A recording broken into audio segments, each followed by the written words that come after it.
السلام علیکم ورحمۃ اللہ تعالی وبرکاتہ۔ نحمده ونصلی ونسلم علی رسولہ الکریم، اما بعد فاعوذ باللہ من الشیطان الرجیم، بسم اللہ الرحمن الرحیم۔ ان اللہ وملائکتہ یصلون علی النبی یا ایہا الذین آمنوا صلوا علیہ وسلموا تسلیما۔ اللہم صل علی سیدنا ومولانا محمد معدن الجود والکرم وآلہ الکرام وابنہ الکریم وبارک وسلم صلاۃ وسلاما علیک یا رسول اللہ صلی اللہ تعالی علیہ وسلم۔ عزیزان ملت اسلامیہ، صراط مستقیم کی بات چل رہی تھی، اور صراط مستقیم کا مطلب یہ ہے کہ وہ راستہ جو سیدھا راستہ ہو، جو افراط و تفریط سے پاک ہو، درمیانی راستہ ہو۔ تو اس کے بارے میں کہتے ہیں کہ یہ پھر جو صراط مستقیم ہے وہ عقائد میں بھی ہوگا، وہ اعمال میں بھی ہوگا، وہ اخلاق میں بھی ہوگا۔ یعنی عقائد میں بھی تو کمی زیادتی ہو سکتی ہے، عقائد میں بھی افراط و تفریط ہوتا ہے۔ تو عقائد میں وہ راستہ جو درمیانی راستہ ہے، جو افراط و تفریط سے پاک ہے، وہی صحیح عقیدہ ہے، اور اسی عقیدے کو ہم عقیدہ اہل سنت کہتے ہیں۔ اس کو سمجھاتے ہیں مذہبی عقائد، کہتے ہیں مذہب اہل سنت و جماعت یہ صراط مستقیم ہے۔ اہل سنت و جماعت کا مذہب سیدھا راستہ ہے، کیونکہ فرقہ جبریہ انسان کو پتھر کی طرح بالکل مجبور مانتے ہیں۔ یہ پرانے زمانے میں، بلکہ حضور پاک صلی اللہ علیہ وسلم کے دور میں بھی یہ فرقہ تھا، یہ فرقہ جبریہ کہلاتا ہے، اور ان کا مطلب یہ ہوتا ہے، یہ ان کا بنیادی عقیدہ یہ تھا کہ انسان بالکل مجبور ہے، انسان کے اختیار میں کچھ بھی نہیں، اور انسان چاہ کر بھی اپنی مرضی سے کچھ نہیں کر سکتا۔ یعنی ان کا یہ عقیدہ، جبکہ ہمارا یہ عقیدہ نہیں ہے۔ اب سوچیں آپ، ان کا کیا عقیدہ جبریہ کہ انسان بالکل مجبور ہے، اور ایک دوسرا فرقہ ہے جس کو فرقہ قدریہ کہا جاتا ہے، وہ لوگ انسان کو بالکل مختار مانتے ہیں۔ یعنی انسان خود مختار ہے، انسان جو کچھ بھی کرتا ہے اپنے اختیار سے کرتا ہے، اللہ تبارک و تعالیٰ کی قدرت کا اس میں کوئی دخل نہیں، معاذ اللہ۔ یہ عقیدہ وہ لوگ رکھتے ہیں۔ اور قدریہ اس لیے کہا جاتا ہے کہ وہ لوگ تقدیر کا انکار کرتے ہیں، اور کہتے ہیں کہ تقدیر جیسی کوئی چیز نہیں ہوتی، انسان خود اپنے اعمال، اپنے اختیار، اپنے ارادے، اپنی مرضی سے کرتا ہے۔ ایسا کچھ بھی نہیں ہے کہ جو کچھ کرنے والا تھا وہ پہلے لکھ دیا گیا ہو، یا تقدیر سے اس کا کچھ تعلق ہو، وہ لوگ نہیں مانتے۔ تو دیکھیں یہ دونوں ایک دوسرے کے اپوزٹ ہوئے۔ جبریہ کہتے ہیں کہ انسان بالکل مجبور ہے، اور قدریہ کہتے ہیں کہ انسان بالکل مختار ہے۔ تو افراط و تفریط ہو گیا۔ لیکن اہل سنت کہتے ہیں کہ انسان خلق میں تو مجبور ہے، لیکن کسب میں مختار ہے۔ اس کو میں سمجھاؤں، ہمارا جو عقیدہ وہ یہ ہے کہ انسان خلق میں، یعنی پیدا ہونے کے اعتبار سے تو مجبور ہے۔ مجبور ہے کا کیا مطلب؟ اللہ تبارک و تعالیٰ نے جس طرح چاہا ہمیں پیدا کیا، اس میں ہمارے ارادے کا کوئی دخل نہیں، اس میں ہماری مرضی کا کوئی دخل نہیں کہ ہم جیسا چاہتے سے ویسا پیدا ہوئے۔ ایسا کچھ ہے؟ یعنی ہم یہ چاہتے تھے کہ ہم مرد بنے تو ہمیں مرد بنایا گیا، عورت نہ بنے، یا کوئی جانور نہ بنے، ہم انسان بنے تو ہمیں ہماری مرضی کے مطابق بنایا گیا۔ ایسا کچھ ہے؟ تو پیدائش میں ہمارا کوئی اختیار نہیں ہے، اللہ نے جو ہمیں بنانا چاہا وہ ہمیں بنا دیا، تو اس میں ہمارا کوئی اختیار نہیں، تو اس میں ہوئے ہم مجبور۔ لیکن کسب میں ہم مختار ہیں۔ کسب کا مطلب کمانا، کمانے کا مطلب یہاں پر یہ نہیں وہ مال کمانا یا کاروبار کرنا، وہ مراد نہیں ہے۔ یہاں مراد کیا ہے؟ جو کچھ بھی ہم کرتے ہیں، جو کچھ بھی ہمارے اعمال اور جو کچھ بھی ہمارے افعال ہیں، اچھا برا جو کچھ بھی ہم کرتے ہیں وہ کسب میں آئے گا۔ تو کسب میں ہمیں اختیار ہے، کسب میں ہم مختار ہیں۔ یعنی پیدا ہونے کے اعتبار سے تو ہم مجبور ہیں، لیکن جو اعمال ہم اچھے برے کرتے ہیں وہ ہم اپنے اختیار سے کرتے ہیں، اس میں ہمارے ارادے کا دخل ہوتا ہے، اس میں ہماری مرضی کا دخل ہوتا ہے۔ اسی وجہ سے تو ثواب اور عذاب کا معاملہ ہوتا ہے۔ ورنہ پھر اگر ہم اعمال کرنے میں بھی مجبور ہوتے تو پھر اس میں ثواب کا پھر کیا مطلب، یا عذاب کا پھر کیا مطلب؟ اس کا مطلب کیا ہوا کہ جو بھی اعمال ہم کر رہے ہیں اس میں کہیں نہ کہیں ہمارے ارادے، ہماری چاہت، ہماری مشیت اور ہماری مرضی کا دخل ہوتا ہے، ہمارا اختیار ہوتا ہے، ہم اپنے اختیار سے کرتے ہیں اچھا عمل یا برا عمل۔ اسی وجہ سے اس پر ثواب، اگر اچھا عمل کیا تو ثواب دیا جاتا ہے، اور برا عمل کیا تو عذاب کے مستحق ہو جاتے ہیں۔ تو یہ اہل سنت و جماعت کا مذہب دیکھیے بالکل درمیانی مذہب ہے، اور بیان کرتے ہیں اس کی تحقیق انشاءاللہ تقدیر کے مسئلے میں آئے گی۔ اور آگے دیکھیں مثال پیش کرتے ہیں کہ رافضی شیعہ صحابہ کرام کے دشمن ہیں، اور خارجی اہل بیت کے دشمن ہیں، لیکن اہل سنت ان دونوں جماعتوں کے بندے بیزر، یعنی ان دونوں جماعتوں سے محبت کرنے والے، صحابہ سے بھی محبت کرتے ہیں اور اہل بیت سے بھی محبت کرتے ہیں۔ تو درمیانی ہو گئے کہ نہیں؟ کیونکہ اہل بیت کرام امت کے لیے جہاز اور کشتی کی مانند ہیں، اور صحابہ کرام تارے اور قطب نما کی طرح ہیں۔ یعنی آپ دیکھیں پرانے زمانے میں جو سمندر میں سفر ہوتا تھا، تو سمندر میں سفر کرنے کے لیے بنیادی چیز کیا ہے؟ کشتی، جہاز۔ اگر کشتی اور جہاز ہی نہیں ہے تو آپ سفر ہی نہیں کر پائیں گے، تو بنیادی چیز۔ تو اہل بیت کو حدیث پاک میں کشتی نوح کی طرح قرار دیا گیا، جو اس میں سوار ہوگا وہ نجات پایا جائے گا، وہ منزل تک پہنچ جائے گا۔ لیکن کشتی میں ہم سوار تو ہو گئے، اب پرانے زمانے کے اعتبار سے اگر رات میں سفر کر رہے ہوں تو رات میں تارے وغیرہ دیکھ کر سمت معلوم کی جاتی ہے، ڈائریکشن، جدھر جانا ہے وہ تاروں کا علم ہوتا تو ان کے پاس کہ فلاں تارا یہ فلاں جہت میں ہوتا ہے، تو یہ تارا جدھر ہے ادھر چلتے چلے جائیں، ستاروں کو سمت بناتے تھے۔ اور اگر دن ہے تو پھر قطب نما کا استعمال کرتے تھے، رات میں بھی قطب نما کا استعمال ہو سکتا ہے۔ قطب نما مطلب کمپاس، جو جہت بتاتا ہے، کمپاس جس میں وہ کانٹا ہوتا ہے، وہ مقناطیس سے بنا ہوا، میگنیٹ کا بنا ہوا جو ہوتا ہے، جو سمت بتاتا ہے کہ یہ فلاں جہت، یہ فلاں جہت، ادھر جانا ہے کدھر جانا ہے، اس سے ہمیں معلوم ہو جاتا ہے۔ تو دریا میں، سمندر میں سفر کرنے کے لیے دونوں چیزیں ضروری ہیں، یعنی جہاز اور کشتی بھی ضروری ہے اور ستاروں کا علم بھی ضروری ہے، قطب نما کا بھی ہونا ضروری ہے۔ اگر ان دونوں چیزوں میں سے ایک بھی چیز کم ہے تو آپ منزل تک نہیں پہنچ سکتے۔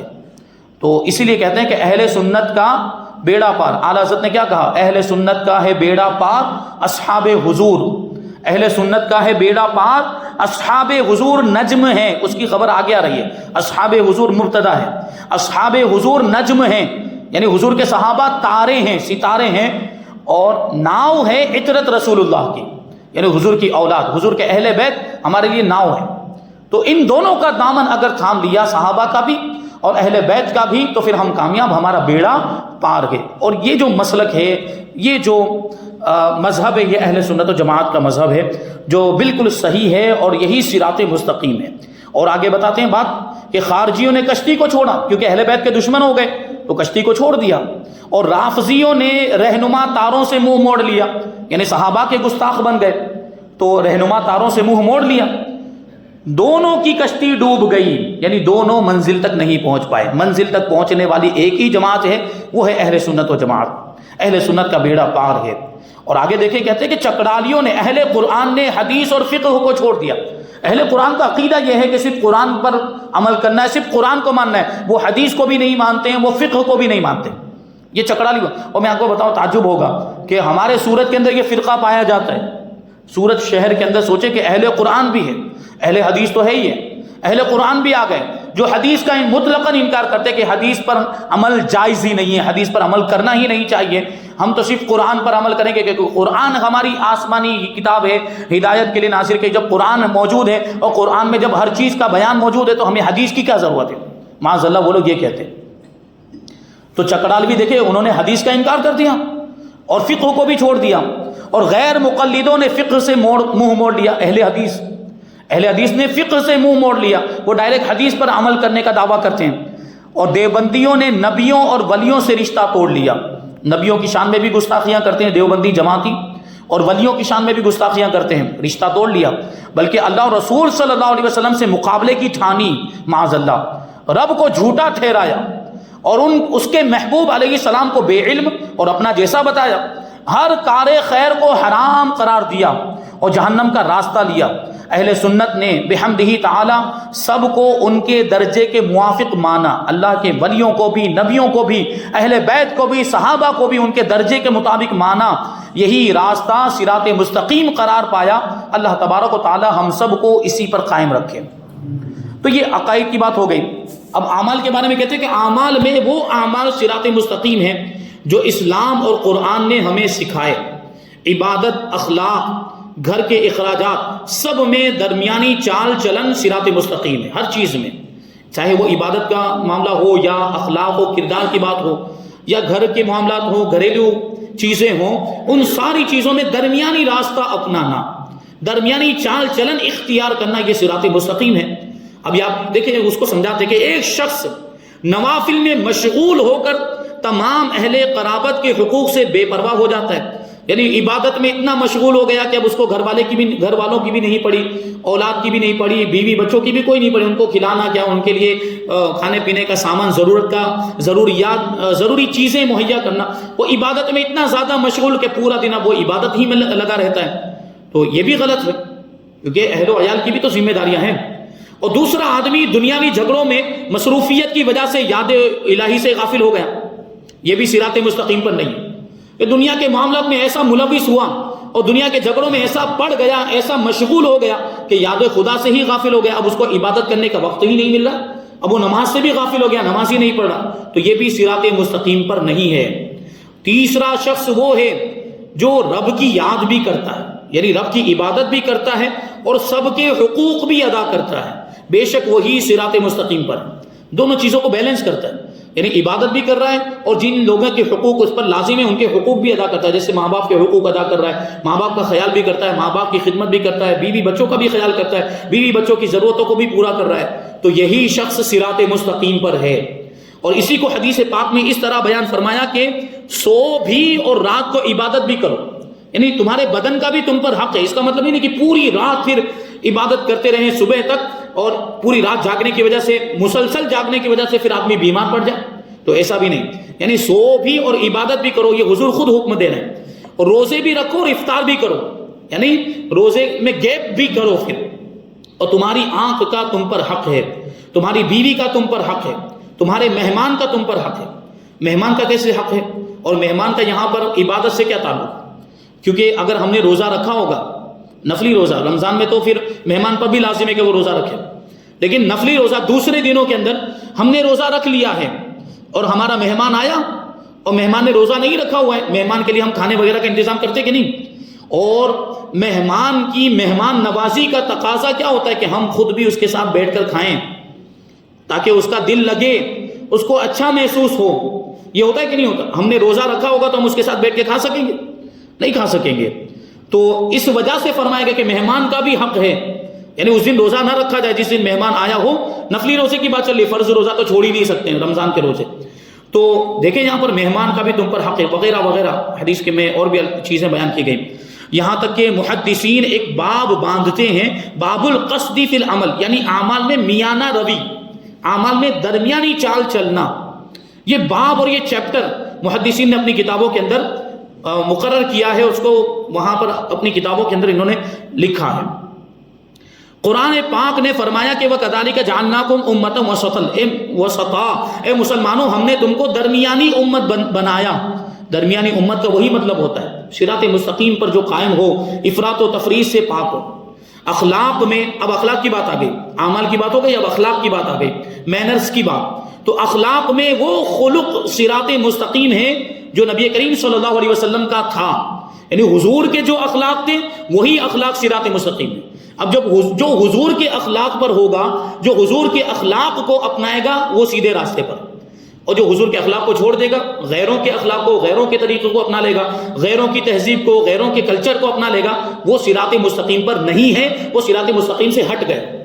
تو یقیناً ہمارے نبی پاک صلی اللہ علیہ وسلم کی زندگی ہمارے لیے نمونہ عمل ہے، اور یہ بات تو آپ کو بار بار بتائی گئی کہ حضور پاک صلی اللہ علیہ وسلم کی عادتوں کو، حضور کے کردار کو، حضور کے اخلاق کو، حضور کی سیرت کو، حضور کی زندگی کے حالات کو، ایک ایک چیز کو صحابہ کرام نے اتنا تفصیل کے ساتھ بیان کر دیا ہے کہ غیر مسلم بھی اس بات کا اعتراف کرتے ہیں، دوسرے مذاہب سے تعلق رکھنے والے مفکرین اور وہ جو یہ کہیں گے کہ مصنفین لکھنے والے وغیرہ، انہوں نے بھی اس بات کا اعتراف کیا ہے کہ جس انداز میں محمد صلی اللہ علیہ وسلم کی سیرت کو لکھا گیا، دنیا میں کسی انسان کی سیرت کو اس انداز میں لکھا ہی نہیں گیا۔ چھوٹی سی چھوٹی بات بھی صحابہ اکرام نے نوٹ فرمائی۔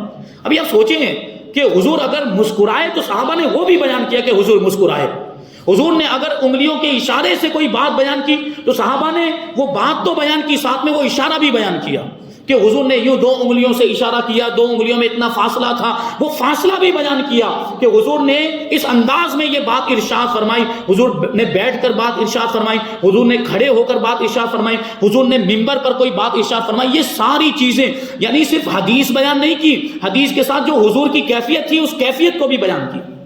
حضور نے ایسے کھانا کھایا، حضور نے یہ کھانا کھایا، حضور نے وہ کھانا کھایا، حضور کی یہ سنت، حضور یہاں مسکرائے تھے، حضور ایسے چلتے تھے، حضور کے سونے کا انداز کیا تھا، ساری چیزیں صحابہ کرام نے بیان کی ہے۔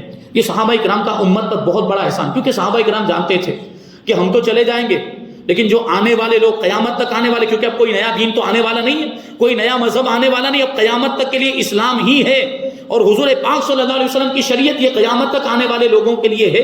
وہ اپنی اس ذمہ داری کو سمجھتے تھے صحابہ کرام، ان کو اس ذمہ داری کا احساس تھا، اس لیے انہوں نے قرآن کو بھی اس انداز میں محفوظ کیا اور حدیثوں کو بھی اس انداز میں محفوظ کیا، بلکہ حضور کی ایک ایک ادا کو صحابہ نے محفوظ کر دیا، کیونکہ یہ قیامت تک کام آئے گا، قیامت تک کے لوگوں کے لیے یہ چیزیں ہدایت اور رہنمائی کا کام انجام دیں گے۔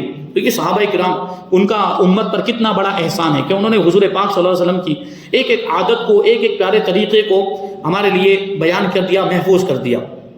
تو یہ حضور کے اخلاق، تو اخلاق میں وہی اخلاق صراط مستقیم ہیں جو حضور کے اخلاق ہیں، جو حضور کا کردار ہے۔ اور کبھی کسی حال میں کسی پر غصہ نہ کرنا، یہ تو بے غیرتی ہے، کبھی کسی بھی حالت میں۔ ہاں دنیاوی معاملات میں غصہ نہ کریں، لیکن دین کے معاملے میں غصہ کرنا جائز ہے۔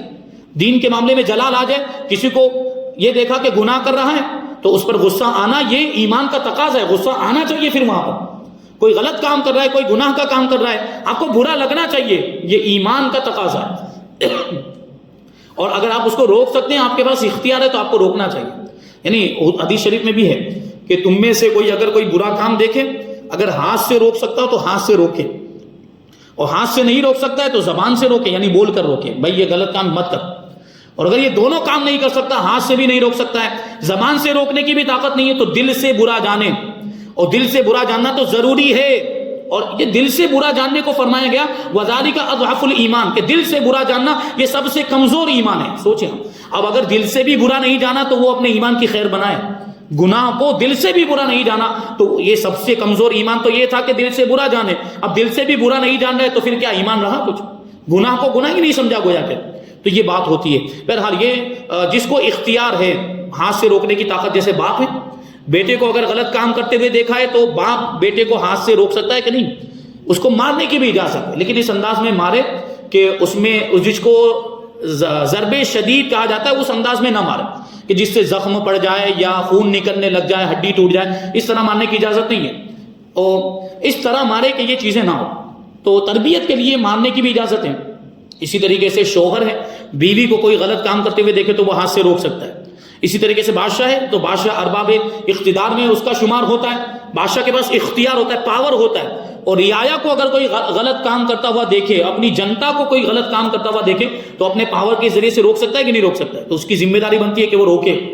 لیکن کچھ لوگ ایسے ہوتے ہیں جو اپنے ہاتھ سے نہیں روک سکتے، جیسے علماء کی جماعت، علماء کرام۔ ابھی ہم کچھ لوگ تو ہمارے ماتحت ہوں گے، ان کو ہم ہاتھ سے روک سکتے ہیں، لیکن عام طور پر سارے لوگوں کو ہم ہاتھ سے نہیں روک سکتے۔ اس لیے علماء کرام کی ذمہ داری کیا ہوتی ہے؟ وہ زبان سے روکیں۔ زبان تو علماء کرام تو یہ کرتے ہی رہتے ہیں، اصلاح، لوگوں کی اصلاح کرتے رہتے ہیں، غلط کاموں سے روکتے ہیں اور اچھے کاموں کا حکم دیتے ہیں۔ یہ علماء کرام اس کام کو انجام دیتے ہیں، فریضے کو انجام دیتے ہیں۔ تو بہرحال حضور پاک صلی اللہ علیہ وسلم کے اخلاق ہی سب سے بہترین اخلاق اور یہی صراط مستقیم ہے۔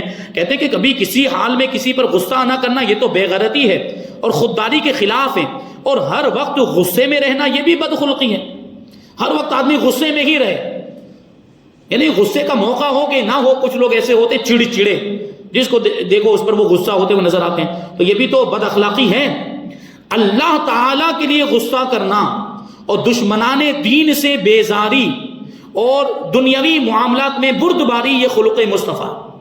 دنیاوی معاملات کے اندر اچھے سے پیش آنا، دنیاوی معاملات کے اندر غصہ نہ کرنا، لیکن جہاں دین کا معاملہ آ جائے، جہاں شریعت کا مسئلہ آ جائے، جہاں اسلام کی بات آ جائے، وہاں پھر غصہ کرنا ہے۔ یہ حضور کا اخلاق، کیونکہ حضور نے غصہ کیا بھی ہے دین کے لیے، تو یہ چیز سمجھنے کی ہے۔ غرض اگر صراط مستقیم کی پوری تفسیر کی جائے تو اس کے لیے دفتر درکار ہیں، بطور نمونہ یہاں پہ یہ چند باتیں بیان کر دی گئی۔ اب اس کے بعد یہاں سے آیت کریمہ کی صوفیانہ تفسیر بیان کرتے ہیں کہ اہل تصوف کے نزدیک، صوفیاء کرام کے نزدیک اس کی کیا تفسیر ہے۔ تو ہدایت کے درجے بیان کریں گے کہ ہدایت کتنی قسم کی ہوتی ہے۔ ہدایت، پہلی قسم کی جو ہدایت ہے وہ ہدایت الہامی ہے، اور دوسری قسم کی ہدایت ہے ہدایت احساسی، اور تیسری قسم کی ہدایت ہدایت عقلی جس کا عقل سے تعلق، اور چوتھی قسم کی ہدایت ہدایت الہیہ۔ تو یہ سب ہدایتوں کا کیا مطلب ہوتا ہے؟ کیونکہ یہاں پہ ہدایت مانگی جا رہی ہے، اہدینا الصراط المستقیم، اس میں ہم ہدایت مانگ رہے ہیں کہ نہیں، ہمیں ہدایت عطا فرما، سیدھے راستے کی ہدایت عطا فرما۔ تو ہدایت چار طرح کی ہوتی ہے، ہدایت الہامی، ہدایت احساسی، ہدایت عقلی اور ہدایت الہیہ۔ تو ان سب کا مطلب کیا ہوتا ہے اور یہاں پر کون سی ہدایت مراد ہے، ہم اللہ کی بارگاہ میں کون سی ہدایت کا سوال کر رہے ہیں، یہ ساری باتیں بھی آئندہ درس میں شامل کریں گے۔ حضرت مولانا روم نے اس بارے میں کیا ارشاد فرمایا وہ بھی، اور صراط مستقیم کی صوفیہ کرام کے نزدیک کتنی تفسیریں ہیں اس کو انشاءاللہ بیان کریں گے۔ اور حضرت ابراہیم بن ادہم کا بہت ہی پیارا واقعہ ہے، وہ اگر آئندہ درس میں آ گیا تو ہم شامل کریں گے، ورنہ اس کے بعد والے درس میں اس کو شامل کیا جائے گا۔ اللہ تبارک و تعالیٰ کی بارگاہ میں دعا ہے کہ جو کچھ بھی بیان ہوا اس پر ہم سب کو عمل کرنے کی توفیق عطا فرمائے، اور نور قرآن سے ہم سب کے دلوں کو روشن اور منور فرمائے۔ وما علینا الا البلاغ۔